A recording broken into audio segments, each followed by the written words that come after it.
second biggest monkey head I've ever seen. I used to be an adventurer like you. Then I took an arrow in the knee. The definition of insanity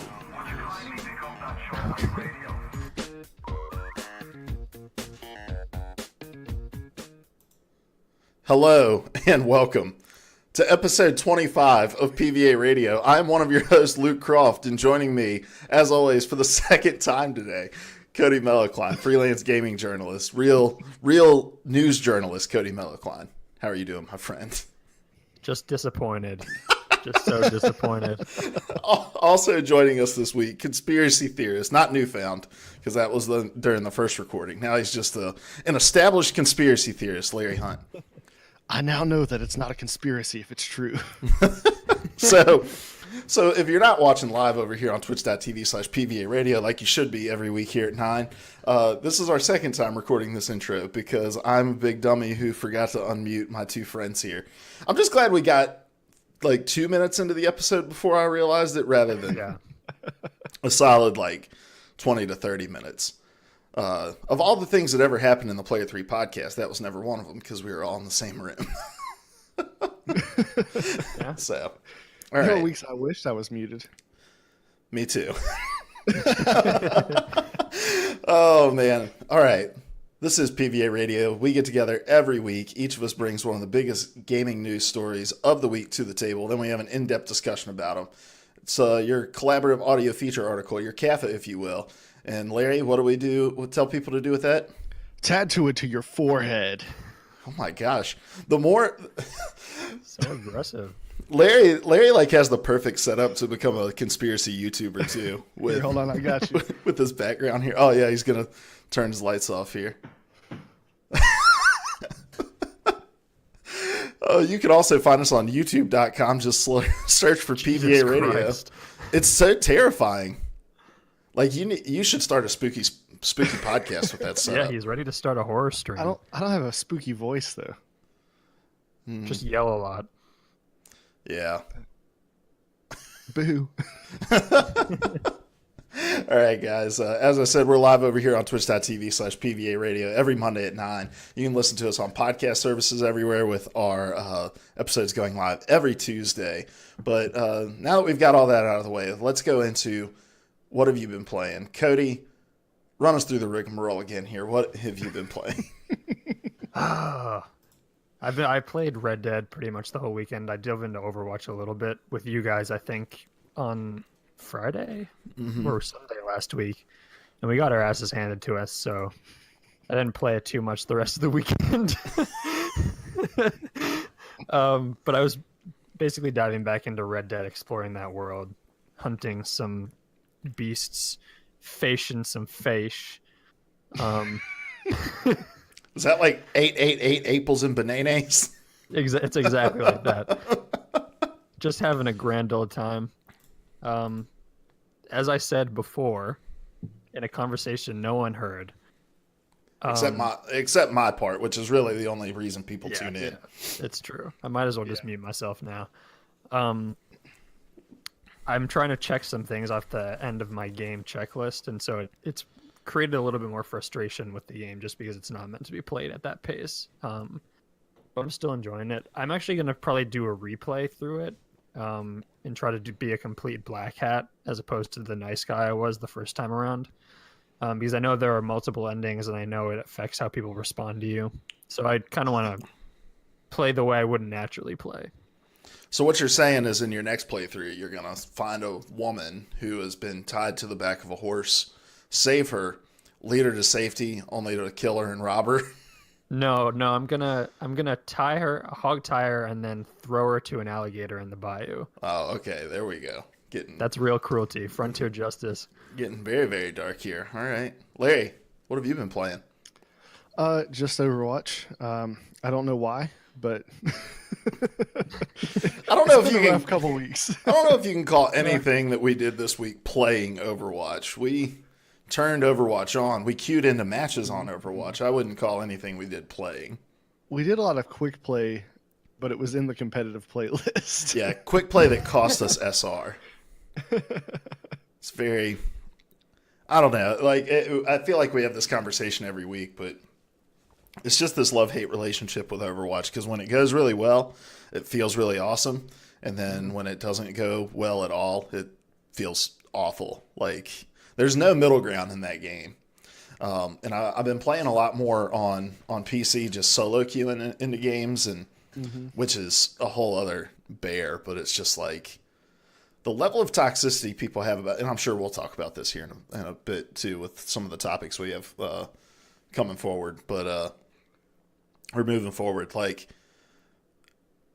why people feel the need to just be complete and total assholes in that game is beyond me. So, yeah, I played Overwatch this week as well, and the funny thing is, Larry, I'm gonna divulge all the secrets here. All right? Is that okay? Yeah, you're good. All right. So we have our main account, and we play with like a bunch of friends on our main account, and we try not to be super try hard on that account, just because it's cost us some relationships in the past, we feel like. And so some of us more than others. Yeah. So we feel like, so we try to be like, I don't know, human beings on there. Whereas we have these alt accounts, Larry and I do, where we are super try hard on it. Like, we really want to try to get good. That's where we are. We're just tryhards on it, I guess is just the best way to say it. So, anyway, yeah, so playing on we try not to be jerks as we're tryhards, for the record. Right, yeah. We're trying. Because we also recognize that, like, a terrible thing to do on that game is to tilt the people that you're playing with, because then they just start throwing. But for all of that being said, like, we ended both nights that we played on our alt accounts a little bit higher than what we started with. But it still just felt like we were losing the whole night. Just because of the level of the experience we were having and the people that you get paired with. It's just, I feel like this actual stress when you're in queue and you know you're going to get like, 3 or 4 randoms that you're going to be playing with, just because you never know the quality of individuals that you're going to get paired up with. So, I don't know. And for the last 2 weeks, our DPS players are always 2 people who are paired up in in group chat and not coming into team chat. And so the dudes responsible for doing the damage are just not coordinated with the team. Yeah. So we get super tilted really quick, and we got tilted on all accounts this week. All right, guys. Again, I'm sure we're going to talk about that more here in just a little bit, but let's go ahead. Let's jump into our topics here. Actually, Cody, I saw that you posted this in required reading for us, so just a quick little hitter in the follow-up section. Yeah. The new Metro game is coming. Is it exclusively to the Epic Game Store? The Metro game? Yeah. Yeah, it is. Did I say Metroid? Yeah. My bad. My bad. I'm jumping ahead in the show notes here. Yeah, Freudian slip. The new, I think it's Metro Exodus is. This is an interesting example because I think Metro Exodus is slated to release in February. It's on that busy release day. And so it's been on the Steam store, and pre-orders have been available for it for a while. And so Steam came out and had I don't have the exact quote in front of me, but they were obviously frustrated, and they're like, this happened last second. We were really not prepared for this. So they are working with Epic to allow people to redeem their pre-orders on the Epic Games Store. And all things at the Epic Games exclusivity is timed for about a year or so. So Metro's content will eventually come to Steam as well. But that's just another hit to Steam. And this one stings a lot more because it was on Steam already. Yeah, this is actually one of the games that blinked. It's releasing February 15th, not the 22nd. Oh, okay, got it. Yeah. They moved. They were on the 22nd, but they moved. That up makes a it week. even worse because it's even closer to release. It's like 2 weeks. Well, and I think a move like that just shows the level of incentive that publishers have going to Epic, because, I mean, changing your storefront less than a month ahead of your release, like that's a communication nightmare. Yeah, it's you're incurring the wrath of all the pre-orders, which it's been getting decent press, so I assume the pre-orders are pretty good. But so obviously something that Epic was giving them was incentivizing them to do that despite the consequences, obviously, which says a lot. Yeah. All right. Awesome. Well, is Metroid coming to the new Epic Game Store? Somehow I doubt it. Not this decade. No, not this decade in the least. Yeah, so my story is pretty big Metroid Prime news. Anybody who's a fan of the series, either the base Metroid games, I know I'm going to be saying Metro the entire time, or the Metroid Prime games, probably heard there was a big announcement at a Nintendo event last year, announcing that Metroid Prime 4 was in development. It was just like a flashy title card, and then it said, just to announce that it's in development. At the time, Nintendo was cagey about who the developer was, although they did confirm it was not Retro Studios, which is the team behind the original Metroid Prime games. There were a few leaks, not leaks, but a few stories ran. I think Eurogamer was one of them that cited they cited anonymous sources that stated that it was Bandai Namco Singapore in partnership with Bandai Namco Japan that were developing it, but I don't think that was ever really confirmed.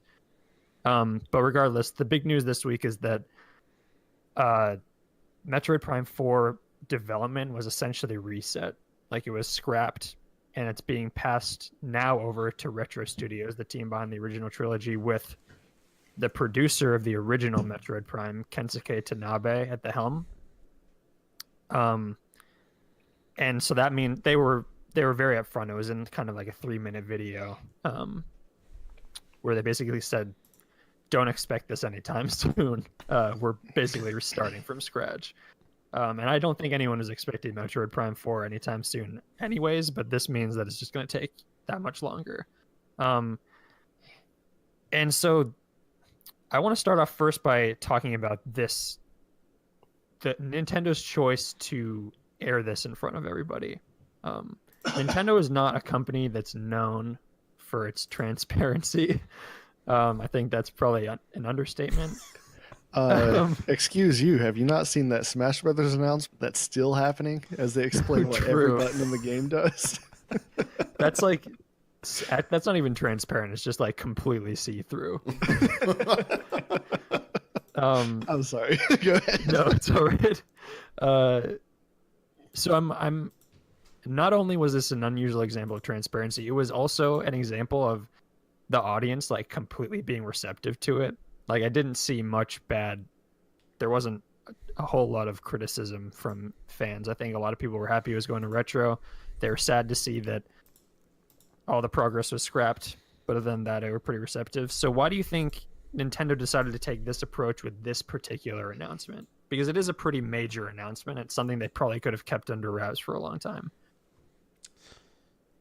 Well, I think a part of it is just because despite a lot of people's realization that this game was probably a ways out regardless of this announcement, that every time that there was a direct announced or, Nintendo is going to do some kind of news dump, people kept speculating that Metroid Prime was going to be a part of those announcements. Mm-hmm. And so I think this kind of gets ahead of it and curbs the conversation so that they're not. I think given enough times, given enough directs where it's like, well, this is the one we're going to hear about Metroid Prime. This is the one, they start to stack up and the frustration in the community would build to the point where like, hey, we don't want to hear anything from you about Animal Crossing or Smash Brothers DLC or anything like that until we get Metroid Prime updates and news. So I think this is just them being like, we gotta bite the bullet on this or hear about it for the next 3-4 years. Yeah. Before you speak, Larry, I just wanted to butt in and say quickly, the reason that development was scrapped, at least as they cited it, was that the game was not developing according to their standards. So I just wanted to throw that out as the reason for this decision. Is that always the. Yeah, but I think Nintendo does have a certain, at least for like this tier of their games, they do have a pretty concrete seal of approval and like seal of quality. So I don't know. I just for the record, I just want to throw that out there. Yeah, I don't really have a lot to add on that first question. It was obviously necessary to get ahead of things before they turn sour, because they've already announced the game, and there is that problem that so many games suffer from, where you announce too early, and as time goes on and people don't hear things, it starts to get pretty negative. Yeah, and especially like I'm just generally like I'm a fan of when they at least announce that the game is in development, which is essentially what that first announcement was. They're like, we're working on it. Blizzard probably could have taken a cue from this with their Diablo announcement. I'm curious. Nintendo is not known for learning from other developers. They usually just kind of do their own thing. But do you think that Blizzard's mistakes, plural, and Bethesda's mistakes, plural, with transparency over the past few months have had anything to do with their decision to kind of just come out and talk about this openly with people? Honestly, don't know. Like, I was real shocked that they made this announcement. It is so shocking to me that I have no idea where this came from. Yeah, I don't think so. Like, just knowing Nintendo, like Nintendo is kind of their own entity. Like they're not super influenced by what other people are doing, and I really just think self-serving is too loaded a word, but like I really just think it was self-preservation that they were like, we got to put this out there. I don't think they're looking at Bethesda or anything like that and saying, let's not do what they did. I mean, subconsciously, I feel like everybody knows in all areas of life, don't be like Bethesda. Yeah, we all know it. Yeah, I think these problems were probably ever present before all that stuff happened with both Blizzard and Bethesda as well. And this decision was probably made a while ago as well. But I did want to talk about the actual announcement itself, because I think a lot of people, when Metroid Prime was first announced, people had high hopes that Retro's name would be attached to it. People, including myself, love those original 3 Metroid Prime games. They're some of the best. I think they're some of the best Nintendo games out there. And some of the most unique. And so people obviously flipped out when they heard that Retro Studios' name was now attached, despite the fact that it would mean significant delays. But I do want to kind of question why that name, why people's reaction to it, and why Retro's involvement is actually significant. Because it's probably fair to point out that most of the people on Retro's team right now did not work on any of the original 3 games. Obviously, Kensuke Tanabe will be the brain trust and creative force behind this game. He was on the first one, and he's known to be very, I'm trying to think of a way to put this sensitively, strong-willed when it comes to his creative decisions. So Retro's name really is a name only. I mean, there's obviously a clear pedigree of talent there. But why do you think is Retro's involvement actually significant, other than being obviously a nostalgia trigger for a lot of people, and people's allegiance to that studio is very defined? Why do you think their involvement is actually significant, or is it significant at all? I think there's significance in the fans of the original series are going to see that Retro's involved, and that's going to make them excited, and it may soften the blow of this game being pushed back so significantly. But I think the switch has less to do with moving to Retro and more to do with moving away from Bandai Namco. Yeah. So I'm a big fan of Metroid, the Prime games. I've played the platformers from back in the day a little bit, but the Prime games are so good. And just a couple of years ago, I fired up the GameCube, and Luke had never played Metroid Prime, and I put it in, and it holds up really well graphically, gameplay-wise. Fantastic game. And in a lot of ways, Metroid is it's a level of seriousness that most main Nintendo titles don't bring. And when you look at Bandai Namco's catalog, for the most part, it's more in line with the over the top stuff you would typically expect from Nintendo. Like they've got the Gundam games, they're the ones putting out Jump Force, that kind of stuff, the Dragon Ball games, and I kind of wonder if they just weren't able to bring the subdued, serious side of Metroid. Like that's kind of my suspicion of what's happened here, but at the end of the day, I don't really know. Yeah, I think this is probably going to get into what you want to talk about next, but reading like fan responses to this news was kind of interesting. Like between Very the Reddit much so. threads and comment sections on the articles and stuff, it's funny. Like those are places I generally try to stay out of, but when it comes to Nintendo stuff, I feel like there's always some decent conversation that's happening, and I think a lot of people were kind of disappointed at seeing Retro brought back in on this project because they wanted to see Retro move on to something else, like develop something new. However, I think, like like Larry said, I didn't play through the Prime series or anything like that, so I don't have any ties to it. But from what I know of the Prime trilogy, and what I've seen, it's like those games are kind of a relic of how shooters used to be. Like, Well, at least on the GameCube.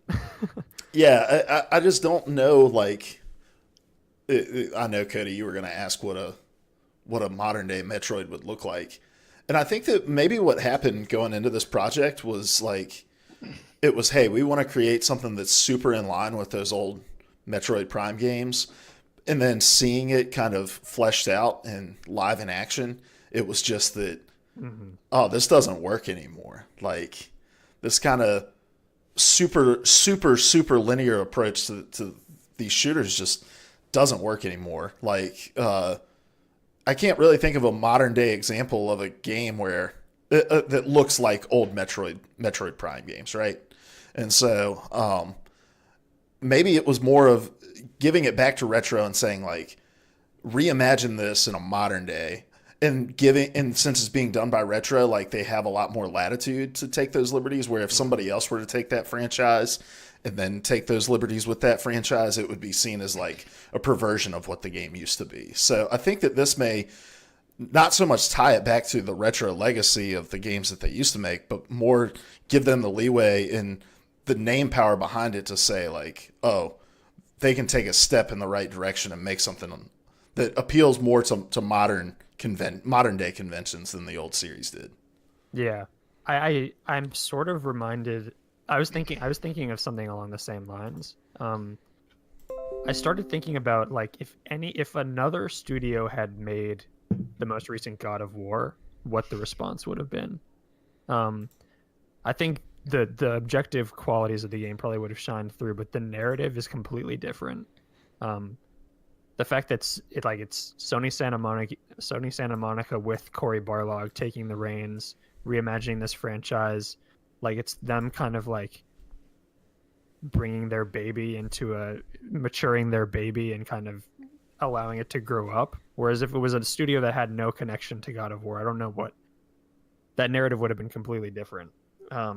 People might have been slighted by the fact that they made so many changes because they don't have a history with it.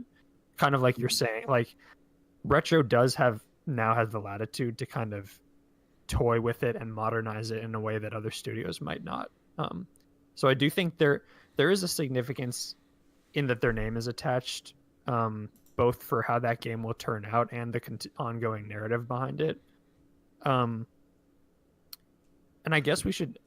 I'm curious to jump into that question of what a modern day Metroid looks like. A modern day Metroid Prime. Yeah, hold on. I want to kick it to Larry because his eye was twitching while I was talking. Oh yeah, go for it. I just and it's fine for you to say that because you haven't played through them, but I don't know that I would describe Metroid as a linear experience necessarily, especially in the context of where it was back in the day.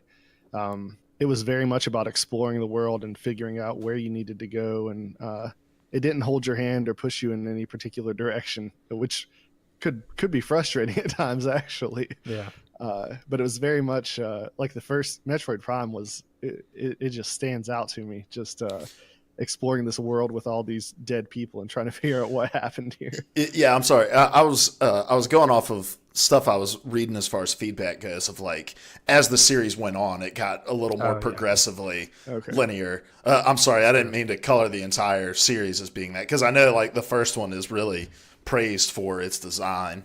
So, but as the series went on, it kind of fell into some other that's fair different conventions. So, but if that's incorrect, correct me. I didn't play the third one actually. I think never got around to it. The third one's, I think, is still fairly in line with that, but it is certainly more linear. I do think Metroid, like more than maybe any other franchise, Metroid's influence is felt across the entire industry. Like what it did is, there's a reason the term Metroidvania is so prevalent in the industry as it is. Like that sort of twisting design, like you encounter a door, can't open that door, you need an item to open that door. Like it's very simple, but that's something that Metroid, if not invented, definitely perfected even in the original games. And that was something that persisted through Metroid Prime. Although I think Metroid Prime, like you said, like it was working in terms of environmental storytelling and tone, was working in a way that no other Metroid game was, and certainly no other Nintendo game was. So I do think there are things core to that franchise that actually are still very modern, and could be modernized easily. I'm curious to see what an actual first-person shooter on a Nintendo console looks like, because I would actually argue that Metroid Prime's controls don't hold up that well if you're used to playing modern first-person shooters. Mostly just because the GameCube controller is not really meant for that kind of game. Yeah, the controls do not hold up. But as far like graphically, if you go back and play Metroid Prime, like for something that came out of that era, and the different sort of gameplay was actually one of the things that makes it stand out to me. But bring it into the modern era. Right now we're flooded with so much of the games as services thing, and that's what a lot of people want, especially in the shooter genre right now. And although the environmental storytelling worked really well back then, you're going to have a complete, like a much more engaging story, I think. Like that's one thing that has to be modernized. Mm-hmm. It can't just be Samus by herself in some ruins somewhere. There's going to have to be a story that makes it a single player experience worth experiencing, unless they go the route of opening it up to games as services. But I have no idea how that would even work. Yeah. Well, and to me, not being a guy with a ton of experience with the Prime trilogy, I kind of want to expand the question, because like, what's the last first-person shooter that's come out that, like, man, the story for this game is like what it's praised for? Because I think more and more what we're seeing the direction of is both the games as service, but also just like Call of Duty scrapping their entire story mode to focus on multiplayer modes. Like, I think we're less at we're less at a time where it's like, what does a modern day Metroid Prime look like, and more like, hey, what does a modern day story driven first person shooter look like? Because if I'm missing something, like, let me know. But I just don't know. Wolfenstein. Wolfenstein.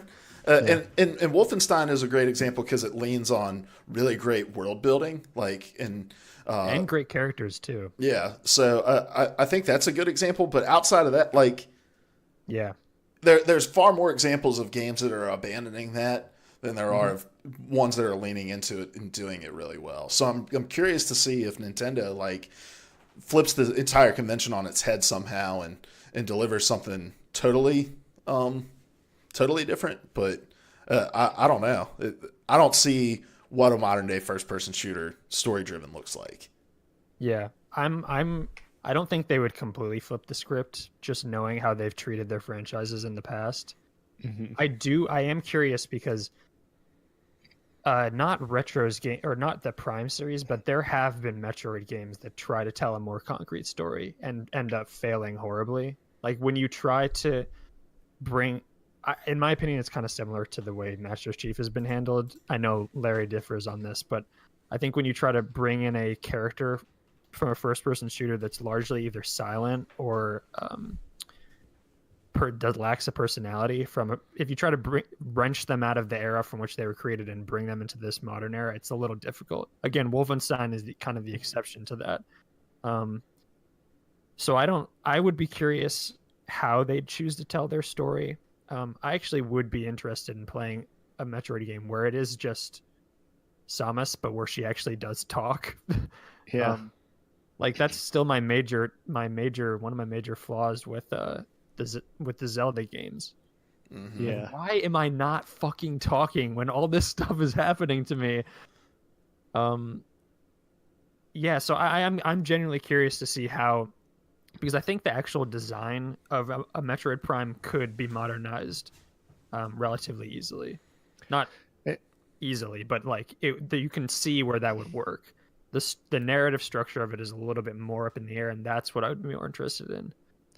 Yeah, I was actually going to bring up Zelda as sort of an example of that. In a lot of ways, the basic idea of those two games is sort of similar. It's just how you navigate it. You know, you're slowly acquiring the things you need to move on to the next thing. And I haven't played the most recent Zelda, and I'm blanking on the name. Breath of the Wild. Breath of the Wild. Thank you. This is from a little game called The Breath of the Wild. It won a couple of awards a year or two ago. Anyway, how true was it to typical? From what I understand, it was like the older Zelda games, but just much more massive and a little more attention to story. Is that accurate or? Well, and the whole like open world. It was much more open. Yeah. Okay. So Zelda back in the day felt more open world than the games of its time, and I think that might give us a hint of Metroid felt more open world than the games in its genre at the time. So maybe that's what we can look at. Maybe we're looking at it's going to be it's going to be Metroid just on a much bigger scale. Much more actual freedom will be allotted to you. I also think that there's going to be a lot more just leaning into really clever level design and just more emphasis on that. So I'm with you, Cody. I don't think Nintendo is the kind of publisher to really stray too far away from what they've set out in the past. They'll iterate on it to a point where it's like the tradition is still there. We've just, like they did with Zelda, we're just going to blow it up massively and, do something cool with it. So, yeah. Yeah, it'll be interesting to see where it lands. I think just to close, like a Metroid that exists in a world where Dark Souls level design already exists really fascinates me, because I think those two have a lot more in common than people give them credit for. And I'd love to see Retro learn from the like decades worth of gaming that's happened in between the last Prime game they made. So I don't know. It's going to be a while, but I'm at least interested to see what this game ends up looking like. I think we all are to a certain extent. Oh, yeah. All right.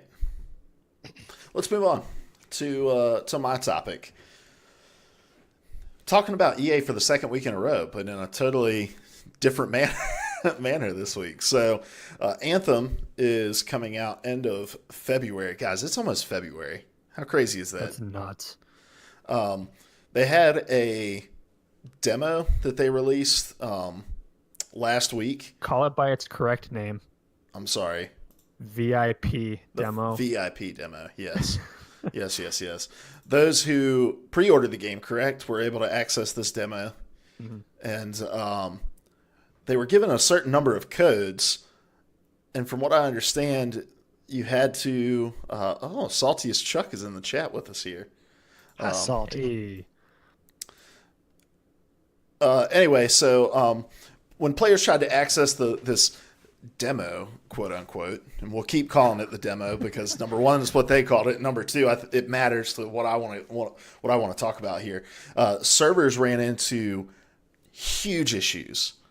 players were not able to connect. But not only was this impacting Anthem, it was also impacting other EA properties. So people were having trouble accessing the FIFA servers, the Battlefield 5 servers, the Star Wars Battlefront 2 servers, and community manager Jesse Anderson said on Twitter, quote, "Servers are getting slammed. The team is working as we speak," end quote.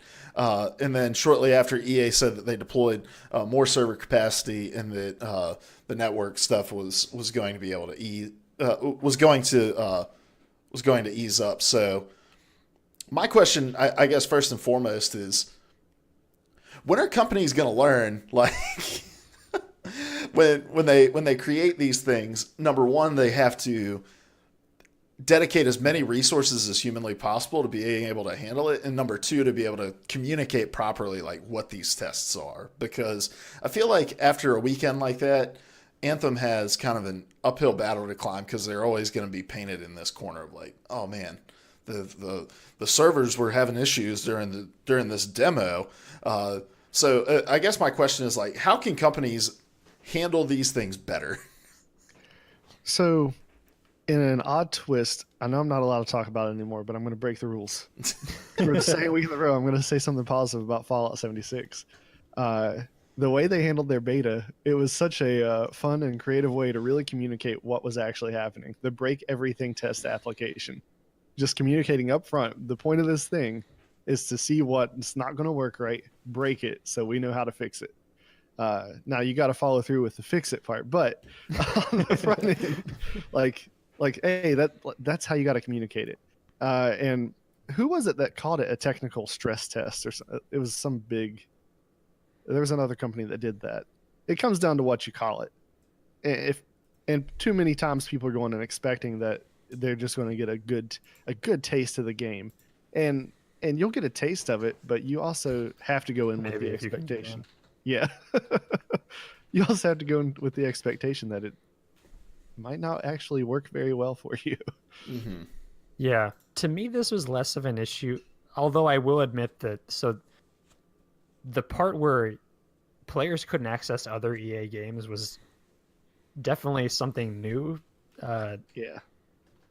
Server issues and networking issues are hardly new, and that part I'm going to be honest, I don't know much about network infrastructure, and watching developers talk about it on Twitter was fascinating because it's obviously a much more complicated than I ever hoped to understand, and there are many reasons why it doesn't work. Ultimately, I don't think any developer will be ready when their game, the network, goes live and it's actually interacting with other people's networks for the first time.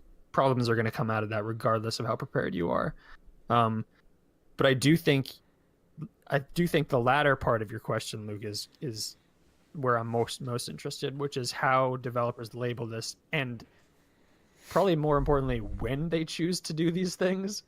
Because as it stands, Anthem, like pretty much every EA game, has a weird staggered launch. Really, it has a weird staggered release. So people will actually get their hands on it February 15th, which is 2 weeks away from now, which is really not that far away in the grand scheme of things. So I think labeling this, first of all, labeling it a VIP demo is dumb. Mm-hmm.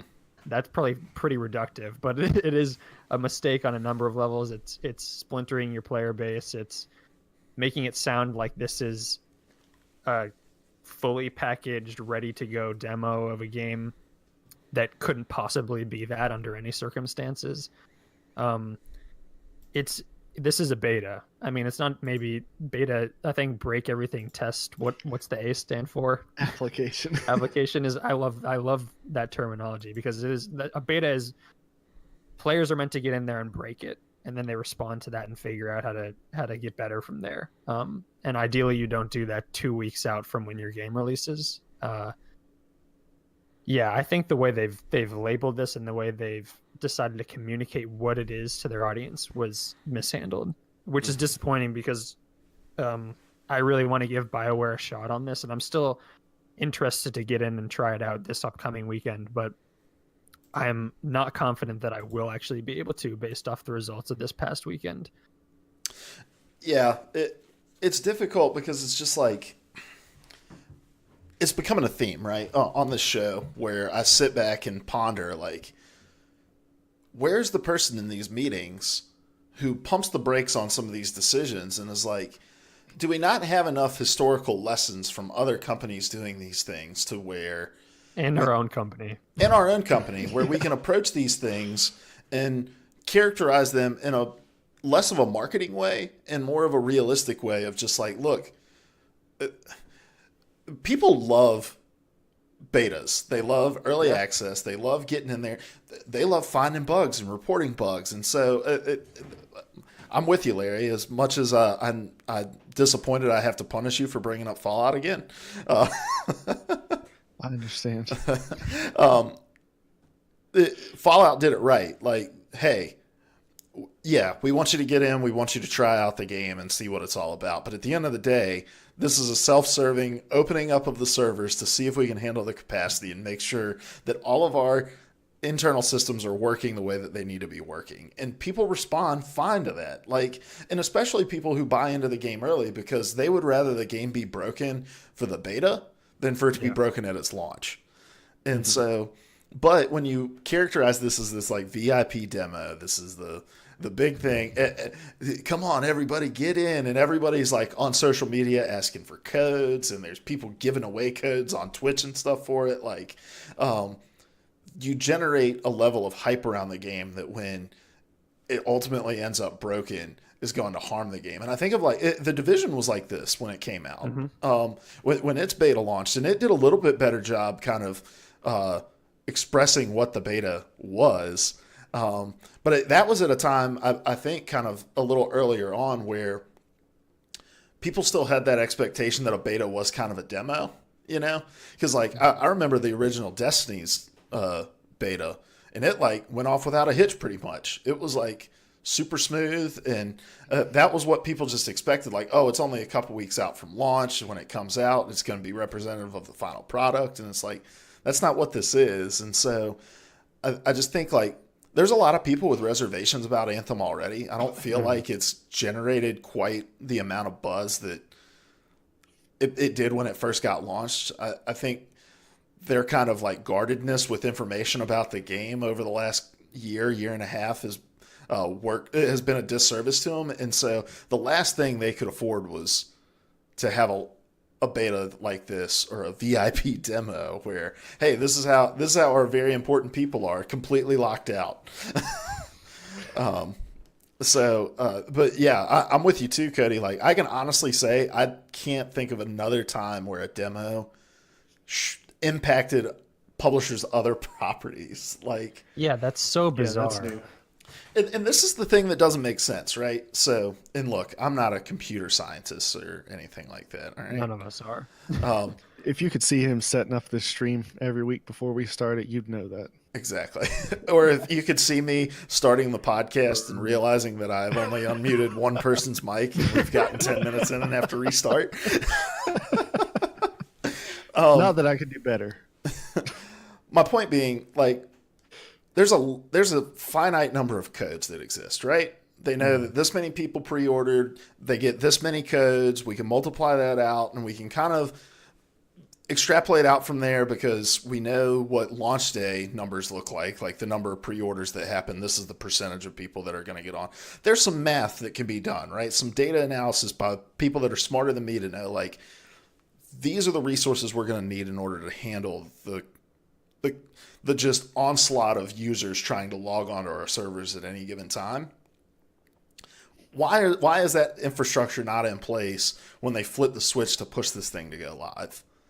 I would, and I'm kind of legitimately asking that. Like, I would love some clarity around what that process looks like, because if it was just a matter of deploying more resources, more servers, like, they should be able to know that up front. because there's probably a finite amount of traffic that these things can handle at any given time. But like, it also makes you wonder, how the fuck does EA's infrastructure work? That it's like FIFA's servers are dependent on how Anthems are performing. Yeah, that's the part that I'm more curious about, because I think the internet is just a fucking mess of wires. Like, it's an outdated piece of garbage, and I think developers trying to work with it is difficult, especially when, like, for the first time, suddenly your servers are interacting with other people's networks, and those networks might not be the best. They might have issues as well. I am sympathetic to developers on that side. What I'm not sympathetic to is a particular publisher's inability to even have its other games work well during that period. That is mind-blowing to me. Yeah. And to your, I don't want to light over that if you have something to say, Larry, but just quickly to your point about the idea of a VIP demo, this is meant to be where you show off your game at its best and have those people then go out and evangelize it. Mm-hmm. This is when a lot of influencers are playing it. This is when a lot of press is playing it. And also the people who've subscribed to your service, and to not do right by those people and to have it suffer this bad of a connectivity, just have this amount of issues is not something that you ever want, and it's definitely not helping people, including myself, who are skeptical of the base idea of Anthem and how it will work. So I just wanted to quickly say that before we go anywhere else. And as a consumer, although I'm sympathetic to server issues, and at this point, I just expect them at this point when people have betas.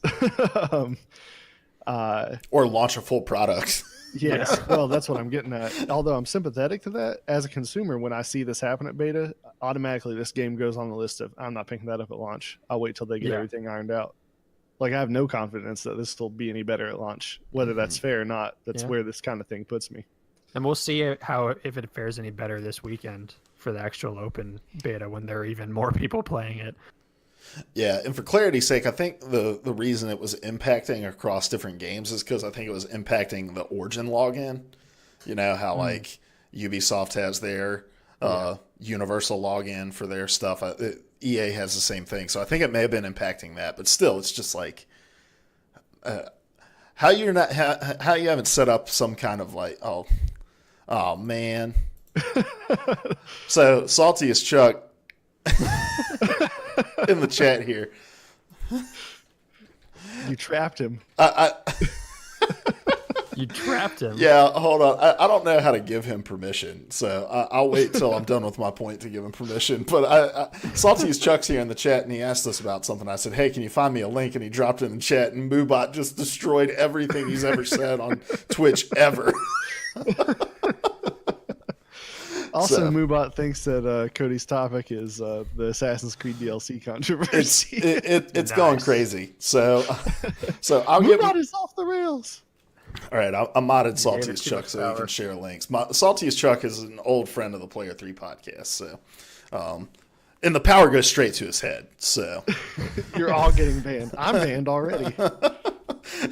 He said he'll ban Moobot. Anyway, I'm with you, Larry. There's a level of distrust that I hold over a product that can't get its shit right in the beginning. And well, that's unfair.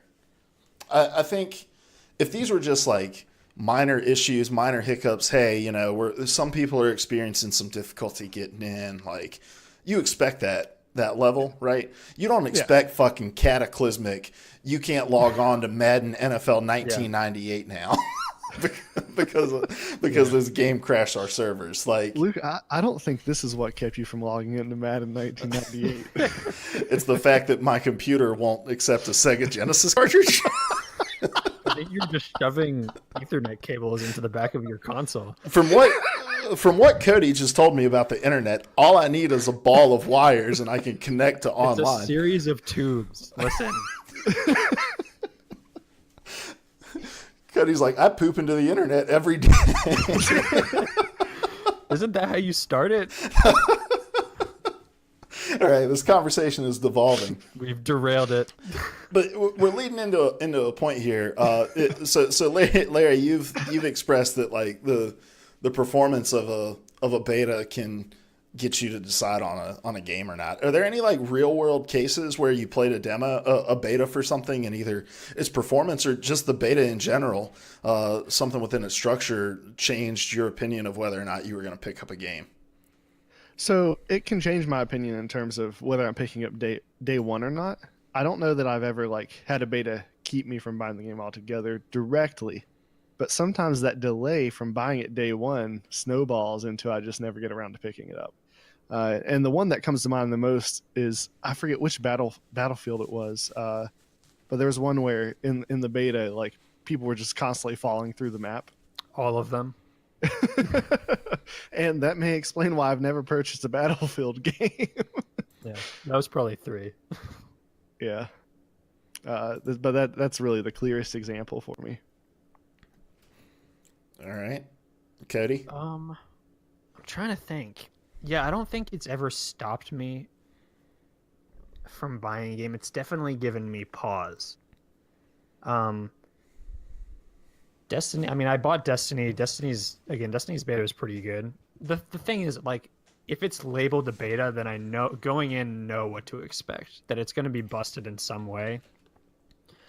I also generally don't buy games like this day one as well, just to see how it shakes out, unless it's Battlefield. Battlefield day one is usually pretty good. I think I held off on playing The Division because of its beta, though. And that was both the game itself, like the actual structure and design of the game, and the beta, which I felt didn't really... It had a number of issues that I wasn't confident Ubisoft specifically could address. Mm-hmm. So that's probably the most significant example that I can think of. Yeah, there were two for me.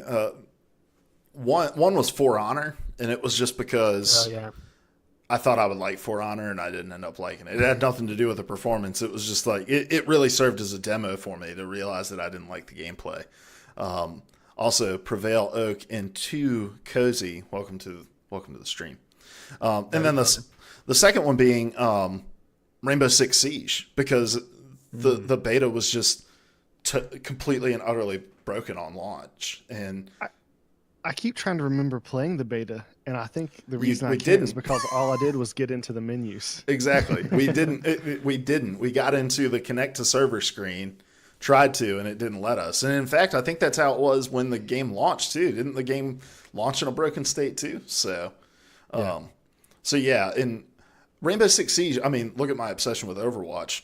I love team-based shooters. Like, Rainbow Six Siege's window to capture me was small, but it was real. Like, and I'm sure if I went back and played it now, I'd love it.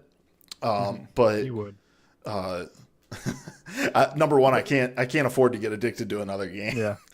And number two, I get really sour taste in my mouth from how companies handle the beginning. You know, there's so many games that I've ditched because like Fallout 76 being one of them. I can't. Anyway, I want to bring up this tweet that Salty as Chuck sent us once, and Moobot just lost its shit. So this is from Mark Dara, who is the executive producer for Anthem. He says, "So how's the Anthem demo different from the game?" And he lists off stuff. "We start you in the middle. No tutorials. No pilot picker. Balance is super different. Economy is completely different. 6 weeks less bug fixes. With only one story arc, I think the mission Stronghold free play balance will be off a bit. Slightly less nuanced PC controls. We've renamed a few things for clarity's sake." And then at Trisha_23A says, "Can't log in." That is an issue. Yeah. My point being here, if that doesn't show you that this had nothing to do with demonstrating the gameplay of Anthem and more to do with handling the server's capacity, then I don't know what will. Like, this is hedging to an extreme level. That, like, hey, and this was January 19th, which was 9 days ago, right? This was before the demo even released. So, hedging early on to just say like, hey, don't expect too much when we come out. It's going to have all these things, and then it launches and people can't even log into it. So I don't know. Like it's a double-edged sword, especially. Rainbow Six Siege is one thing. Like Rainbow Six is an established franchise. Siege was something totally different, but you still have a lot of equity in that brand.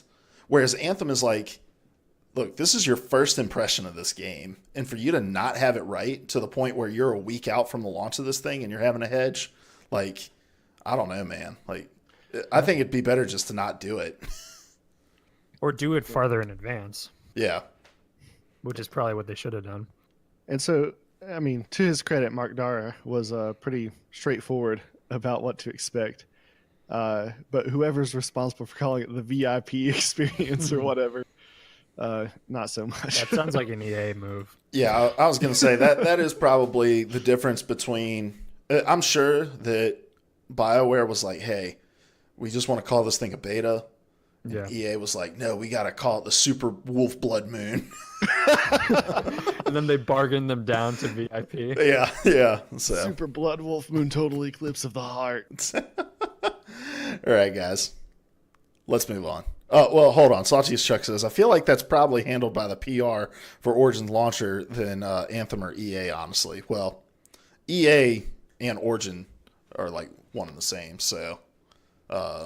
There's probably a separate Origins team, though. Yeah, but I imagine EA has the marketing buck stops with EA. Yeah. And that's a marketing move right there. So, all right, Larry, what is your topic? So I read an article this week that I really loved, and I would encourage everyone to go check it out. It's on Kotaku, and it is called Overwatch is No Longer My Third Place by Cecilia D'Anastasio. And I'm just going to read you the first two paragraphs of that to kick us off. Nobody ever asks why anyone stopped playing Halo 2. No response would merit it. The game came out in 2004, and 3 years later there was Halo 3. At some point, it got old. Another game came along. Friends moved on. It was just the thing you did, and then you went and did something else. Everybody's been asking me why they don't see me on Overwatch anymore. It used to be that most weeknights between the hours of 9 p.m. and 11 p.m. a green dot would accompany my Battle.net gamer tag. It had been like that for years. Overwatch was a place where friends could find me, like the neighborhood coffee shop in Friends or the corner pub. When I stopped showing up, I got questions. And she goes on to just really elaborate on how video games have gotten to this place where they are the third place, the place that's not home, not work, but another place where you encounter other people. And it's very focused on Overwatch in particular, but I thought it was a great examination of a role that games have come to fill in our society that they just kind of ease their way into that in such a way that I didn't notice it was happening till it happened. And in many ways, as long as gaming has been a thing, it's been this third place, at least as long as online gaming has been a thing. It's been this third place, this place where you can spend time with other people. But it's obvious that it's hit a whole new level now, right? So the first question I want to tackle here is, have you ever created or maintained friendships through gaming? Have you had a game that was like a place where you met people and you met them regularly and you knew you were going to find them and hang out with them? I want that really bad. Like, honestly, I've maintained relationships through gaming. You know, I've had gaming be my one point of contact with a friend I established sometime in real life. But I've never like met somebody online and then that person just like, I played Halo with this guy for years and he was a part of my wedding. You know, like I don't have those stories. And, one of the big reasons that I wanted to get into PC gaming and into PC Overwatch is because there are so many like awesome Discords and large communities of people who play Overwatch, but it's pretty exclusive to the PC scene. I'm sure there's Xbox and PS4 communities out there as well, but there's like streamers and people that I watch who have these communities who run game nights that I want to be a part of, and in the hopes of finding some of that. Not necessarily like I need a best friend that I play with all the time, but you know, like just people I can connect with. But then I also understand something about me, and that is that I am not generally a person who connects really easily with people. And so gaming is just, it's difficult, like, because you get in and I'm kind of focused on, like, we're playing Overwatch. I want to win. I'm kind of a try hard. Like, it's hard to, and Overwatch itself is just a hard place to create relationships because it's so tense. And so my short answer to my long response is, I wish. Yeah. Halo 3 was a game for me that was kind of like that. I still have, I mean, I don't play with them any longer and I kind of regret it, but I have people in my friends list kind of like they're just ghosts, kind of like I knew them and I played with them all the time, never met them in real life, but would play with them on a nightly basis. And Halo 3 was that game for me for a very long time. But for the most part, it's in kind of what you were saying, Luke. It's much more of a way for me to maintain relationships I already have outside the game. And I don't, especially now when like texting and just any way you can imagine to communicate with someone on your computer is possible. Like, there are so many points of contact where the game is not the primary point of contact for me with anyone anymore. So I don't know. I think I consider a third place for me a lot of single player games that I just end up living in. But I think that's different than what Cecilia is talking about. But I do think it can be just as powerful. So I too sort of wish for a third place, and I've had it at certain points in my life. But I think gaming has changed in a way that, like her, I can no longer exist. I no longer have a third place in any game, really, unless it's maybe The Witcher or Red Dead. Yeah. So for me, I've actually had a couple of friendships that started because of playing together online, but much more for me, it has been a way where I kept in touch with friends that we lived together in an area for a while and then parted ways. So I played with the same handful of guys from high school in Halo all the way up through Halo 5, really. And then we jumped over the Destiny, and then we began to diverge in our gaming interests. And me and one guy from college were the only ones that jumped on the Overwatch train. So the group kind of fell apart. But for 6 to 8 years, there was a group of guys I was playing games with almost nightly. And it really was this get on, hang out. And if someone wasn't showing up, you'd like call and check on them, see what's going on. So I have had that experience quite a bit. Okay, so that answers it for me. Well, Oh, go ahead. I'm sorry. I'm about to transition to the next thing. So if you want to weigh in more on that, go for it. Well, I was going to say, like, I guess the closest thing I have to that, honestly, is Cody as a friend. Like, I haven't, we didn't meet through a particular game, but we met through writing about games and him coming on when we were doing Two Left Sticks. And, like, we've maintained that relationship beyond Two Left Sticks. We play games together. We do this podcast. Like, I've never met Cody in real life. We're hoping to change that soon. But even though, like, there's no particular game, I think gaming has been a third place for me. This podcast and, like, the projects that have come out of my love for gaming are a third place. I think that's different than what Cecilia's talking about, because that's more like that's a passion and hobbies of any kind to bring people together. Mm-hmm. This, and I agree. Like, we've maintained our relationship through gaming adjacent things like Slack and Discord and gaming things, period, like Overwatch, despite the fact that it's more a relationship destroyer than a relationship creator or fosterer. But I think, like, the concept of a third place is so intriguing to me. And I think we'll talk about this as we go down, so I don't want to trample too much on it. But the concept of a specific game as a third place where you exist and live, and one that can easily move past you, is, I think, very meaningful, and something that is outside of gaming as well, but certainly is unique to gaming as a medium. Yeah. And I've seen lots of Reddit threads. I love Reddit threads that deal with the topic where people talk about the gamer tag ghosts. So this person we played together all the time, they just disappeared. Like some crazy stories come out of that.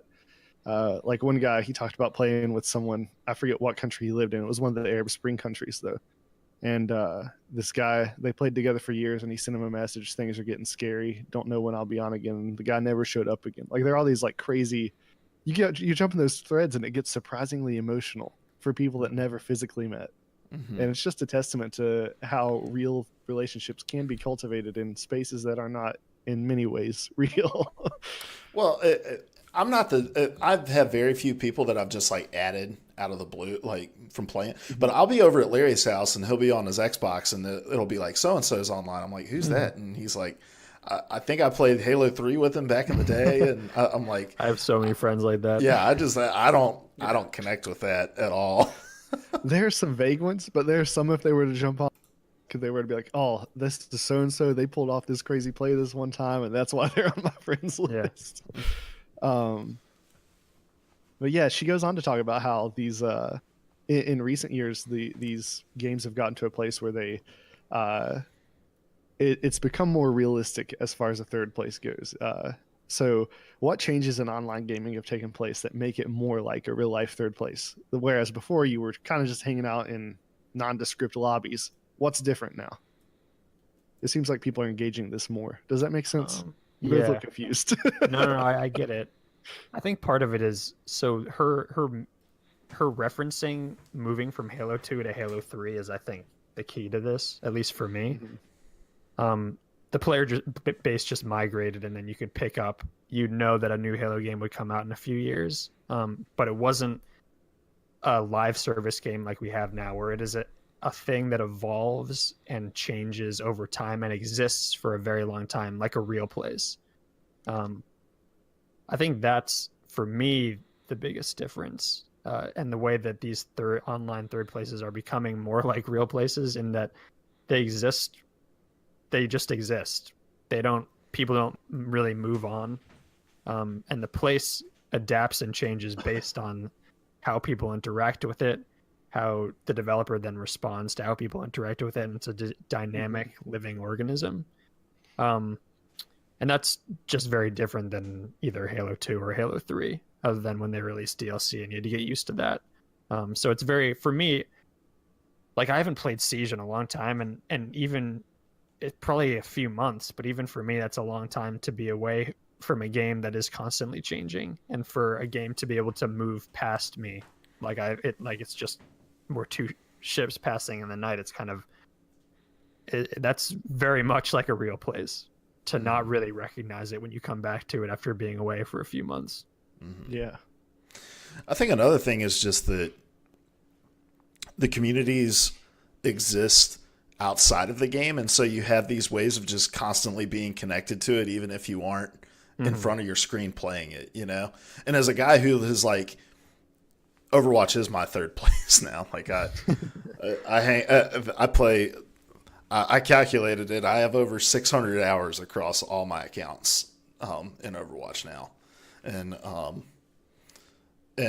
when I'm not playing Overwatch, I have the ability to read about Overwatch or follow people on Twitter who are talking about Overwatch, or engage with people on Reddit who are theory crafting about Overwatch, or watch people playing Overwatch on Twitch and interacting with streamers, or watching Overwatch League. Like, there are all these tendrils that go out from the game itself to where it becomes a community at large that I can be a part of. And so I think like it's a lot easier to entrench yourself in something when you can get your fix on it in a million different ways, And yeah, there's so many points of access. And you start to develop like inside jokes and like the meme culture of those communities and stuff like that. Like you do begin to feel like you're part of something bigger than yourself. So I think that just games do a much better job now of and there's just a lot more technology around building communities in games that keeps people coming back. And like, people don't define themselves as much as like, I play on this platform or I play on that platform. A lot of people now define themselves as, this is the game that I play. You know, Salty as Chuck says, I feel like MMOs like EQ and WoW were and are the de facto. I just play because friends I've met, and it's literal chat room for those friends with little contact outside the game. And like, those are games where when you think about it, like, nobody's like, yeah, I casually play WoW and I play this and I play that and I play this. Like, no, I'm a WoW player. I am an Overwatch player. I am a Fortnite player. Like, people entrench themselves in these things. Yeah. Yeah. WoW is such a good example too. All my friends from back home play it. Live it. And they're except for me. And they've been part of a guild since middle school. And like, WoW is very much to me a strong example of a company building networking infrastructure into its networking infrastructure in a different way than internet networking. But like, ways for people to network and create communities, they built it into the game. And those relationships last a long time and can get very intense based on my friends' stories. I think WoW is the granddaddy of that stuff. I love hearing stories of people who have gotten married through WoW or through Second Life or games like that. Those are like incredible third or even first places for some people. WoW is definitely the turning point for this, I would argue, where games went from kind of a third place to absolutely a third place. There were people who lost themselves in that game. Luke and I went to college with plenty of people who failed college because they couldn't leave the fake game world of WoW. And Cecilia touched on it in her article. But the big thing that made the transition was it began to look more like real life. You had actual locations. You were a real character standing in a real room rather than just text on a screen. Fashion became a thing. You've got shops. There's commerce in the games, that kind of thing. In many ways, they're real places now. Well, I was preaching once in my church, and I referenced a conflict that had happened between friends in a video game, and I made this like offhand comment about older people maybe not getting what I was talking about, and then used another example. But after church, one of the students, I'm a youth minister, one of my teenagers' moms came up to me and was like, I totally got it. And she like went on and on for like 20 minutes telling me about her WoW guild that she and her husband were a part of. And her husband, like, he had made friend, he was in the army, I believe, and he made friends in service. And when they came back from overseas, that's how they stayed in contact. They joined a WoW guild, and it really helped them not fall into a lot of loneliness that people that go through that path in life tend to fall into. So it was a pretty cool story. So there are good things and there are bad things, I think, about games as a third place. What do you think are the pros and cons of using games in that way? I think we've talked pretty much at length about the pros. Yeah. Yeah. Well, I think there's just a pro in anything that you can find community in, like, and you can find connection to. It's just that idea that, like, man, life sucks a lot of times, and what if you can find happiness in something and like find a connection with something, like, more power to you, you know? Yeah. And I'll joke, anyone who spends their weekends just fishing all the time, like, how can you go out and just sit on a lake? And they'll joke me right back for like, how can you play 600 hours of Overwatch? Yeah. But go ahead. Just I think it's also a really powerful, especially with games like WoW and Second Life that are very much a role-playing experience. When you're role-playing with actual people, even though it's mediated by the internet, it can be an extremely powerful tool for self-discovery and for just communication and overcoming fears and anxieties. And I took a class for my undergraduate degree that was all about it was about online culture, but studying it from an anthropological perspective. And we read this book about all these accounts from people who have who lived through Second Life, men who played as women and found out, just kind of discovered through that their transgender identity. And so I do think there are extremely powerful tools for identity building and identity discovery, or construction maybe. And I think a lot of people like get creeped out if you're like an older dude playing as like a little girl, or if it's kind of, people get unnerved by fluidity in general.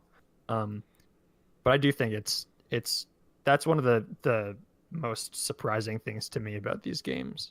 At least persistent MMOs of that kind that do involve role playing. Overwatch is different, just a kind of a different game in general, but they are super powerful tools for kind of discovering things about yourself, which is pretty awesome.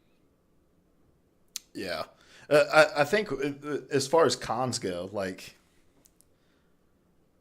you know, we can get into all kinds of stuff about disconnecting from reality and all that sort of stuff, and I'm sure that's where either one of you may want to go. But for me, it's like you're tying so much of who you are to this thing that's ultimately going to end.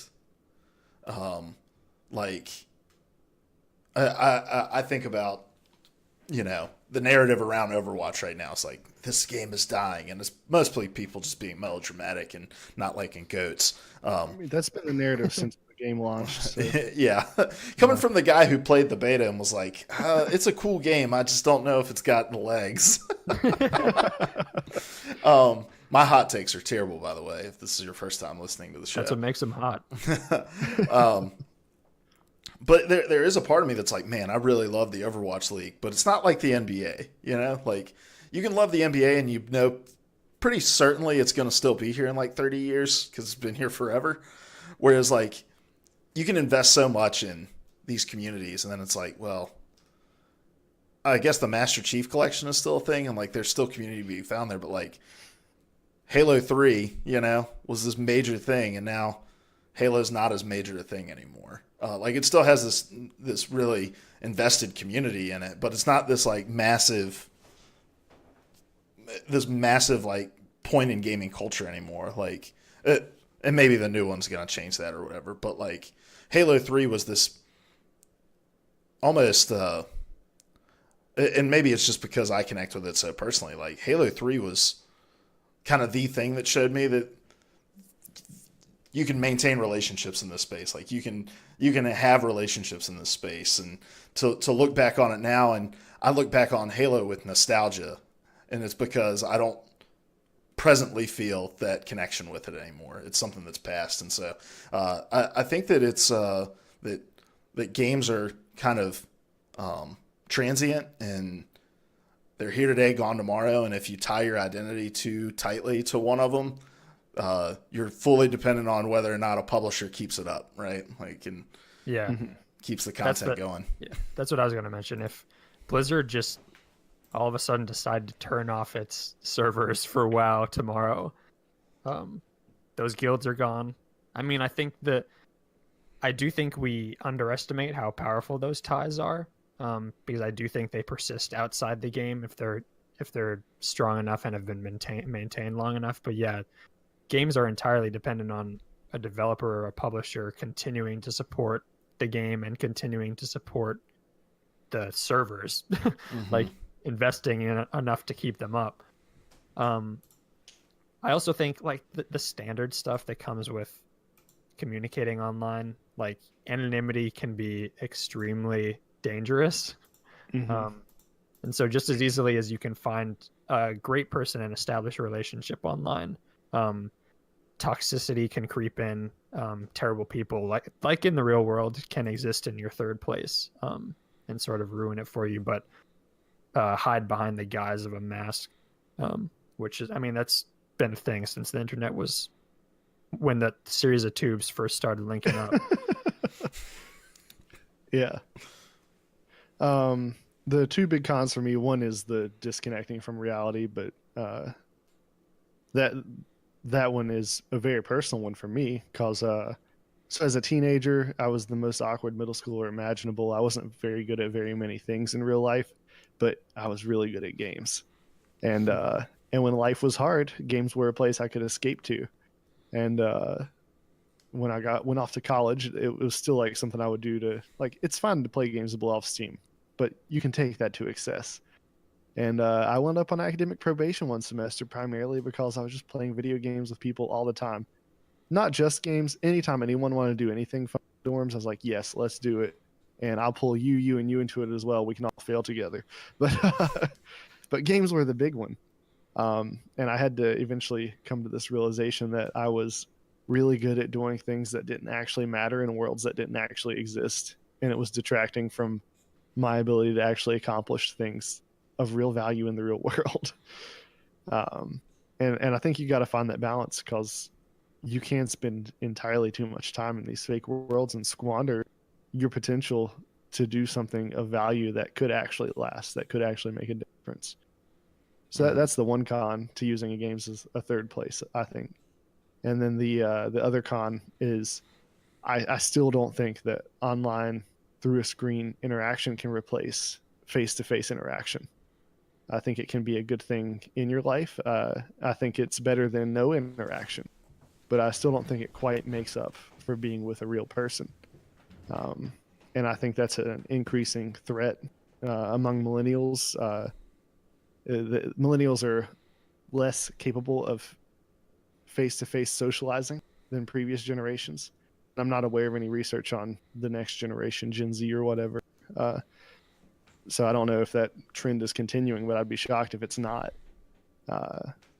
And at the end of the day, I think that we do need those face-to-face interactions as well to be happy.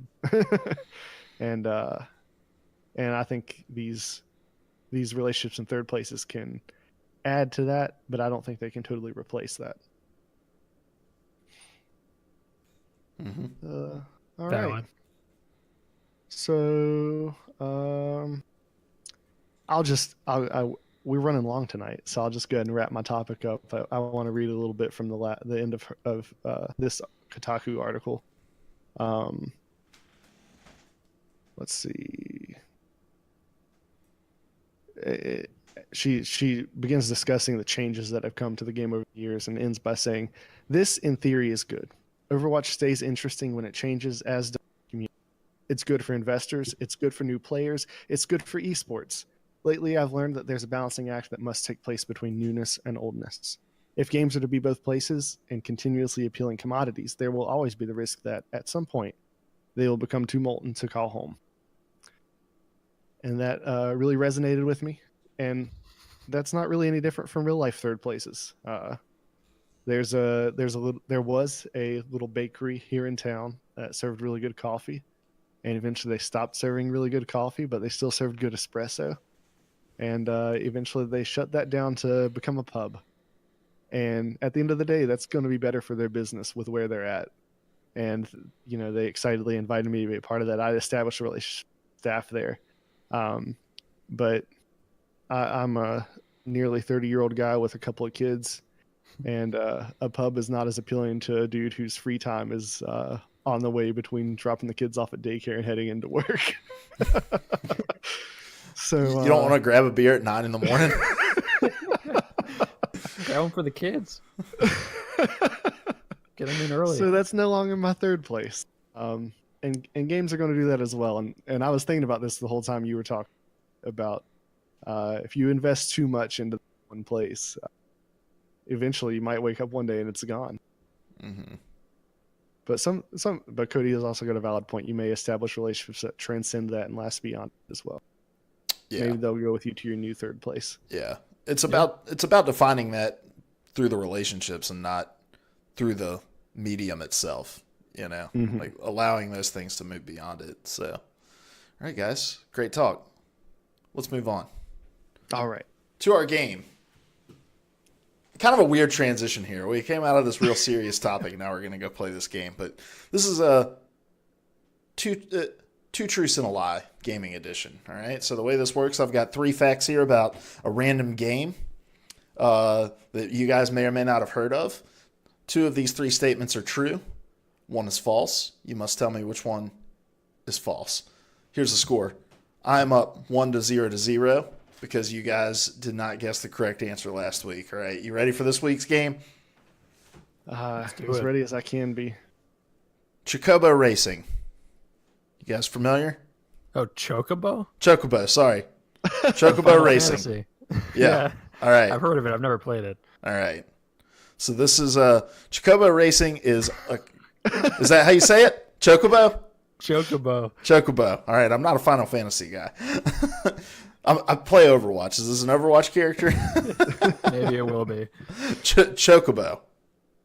All right. No one laughed that time, so I got it right. No, you're good. Chocobo. I'm just kidding. Chocobo Racing is a kart racing game for the PlayStation developed by Squareco and released in 1999. All right, here are your two truths and a lie. The game's entire soundtrack is made up of remixed songs from previous Final Fantasy games. In a secret stage unlocked after placing first on every available track, allowed the player to race on the Suzaka, a famous Japanese raceway. The game was scheduled for a sequel on Nintendo 3DS years later, but was mysteriously canceled and its existence swept under the rug. So, two of those are true. One is a lie. Cody, we're going to start with you this week. Which one is the lie? Run me down these again. The game's entire soundtrack is made up of remixed songs from previous Final Fantasy games. In a secret stage that unlocks after placing first on every available track, the players are allowed to race on the Suzaka, a famous Japanese raceway. And the game was scheduled for a sequel on Nintendo 3DS years later, but was mysteriously canceled and its existence swept under the rug. I'll go for the third one. All right. Larry. It's not going to be interesting this week because Oh, his mic cut out. What did you say? I think he's going for the third one too. All right. Yeah, he is.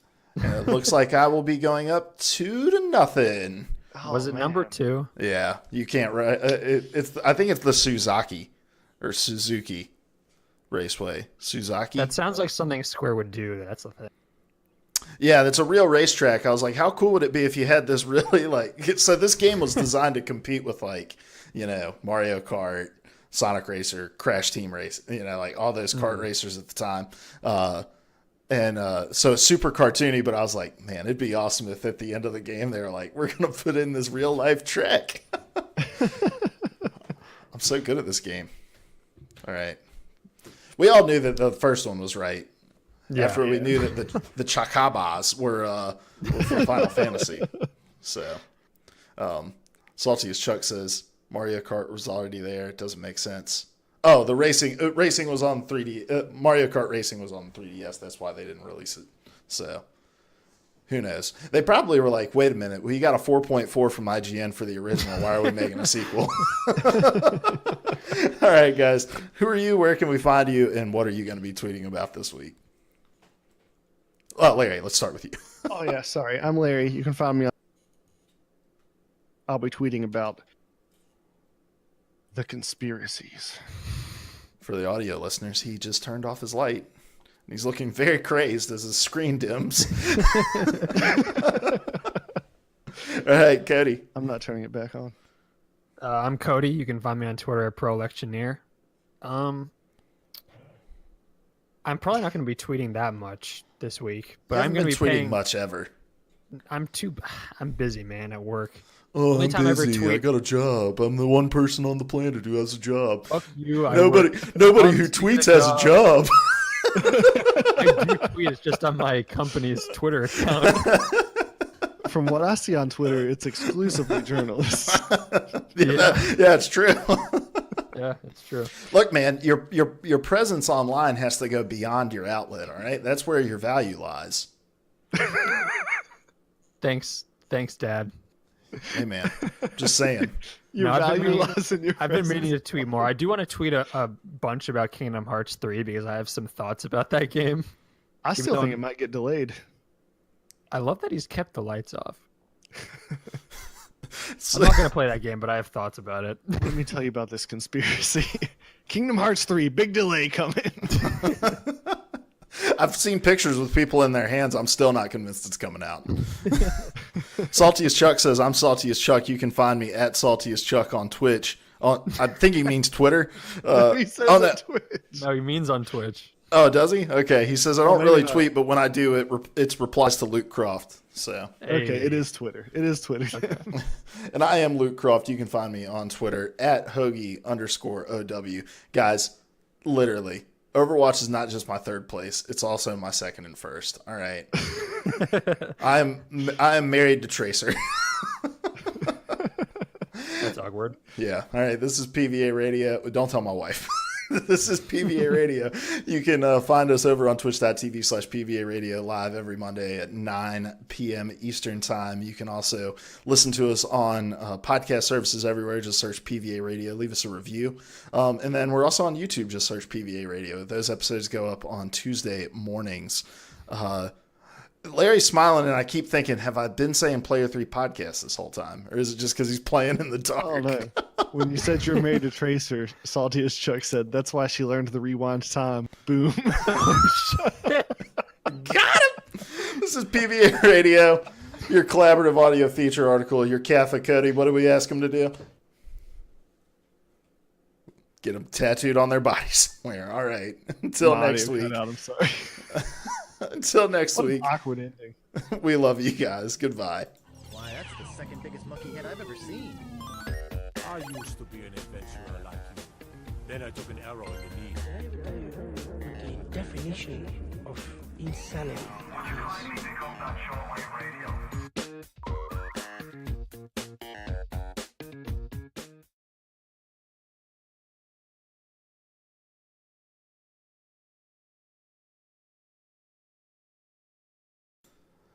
Hello and welcome to the PvA Radio After Party Lounge where butt bucks are a currency.